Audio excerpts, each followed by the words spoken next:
আজকে মজাদার স্বাদের ডিম ভুনার রেসিপি শেয়ার করব। প্রথমে একটা ব্লেন্ডার জারের মধ্যে ছোট টুকরো করে কেটে নেওয়া দিয়ে দিলাম পেঁয়াজ, টমেটো, কাঁচামরিচ, রসুন আর আদা। তারপর এর মধ্যে সামান্য একটু পানি দিয়ে ভালোভাবে ব্লেন্ড করে নিতে হবে।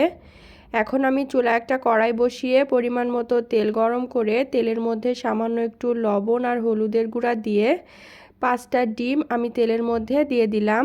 তারপর তেলের মধ্যে ডিমগুলাকে নেড়েচেড়ে ভেজে আমি উঠিয়ে নিচ্ছি। এবার ফোড়নে এলাচ, দারুচিনি, তেজপাতা আর জিরা দিলাম। তারপর এর মধ্যে ব্লেন্ড করে নেওয়া মিশ্রণ দিতে হবে আর দিয়ে দিলাম জিরা গুঁড়া, ধনে গুঁড়া, শুকনো মরিচের গুঁড়া, হলুদের গুঁড়া, স্বাদ অনুযায়ী লবণ। তারপর মশলাটাকে খুব ভালোভাবে নেড়েচেড়ে কষিয়ে মশলার মধ্যে ভেজে রাখা ডিমগুলো দিয়ে ডিমের সাথেও মশলাটাকে কিছুক্ষণ নেড়েচেড়ে মিশিয়ে নিলাম। এখন এর মধ্যে পরিমাণ মতো পানি দিয়ে ঢাকনা দিয়ে ঢেকে কিছুক্ষণ ফুটিয়ে নিতে হবে আর শেষে নামানোর আগে সামান্য একটু চিনি দিয়ে নিলাম। আর এই তো মজাদার স্বাদের ডিম ভুনাটা তৈরি হয়ে গেল। এখন আমি গরম ভাতের সাথে ডিম ভুনাটা পরিবেশন করে নিচ্ছি।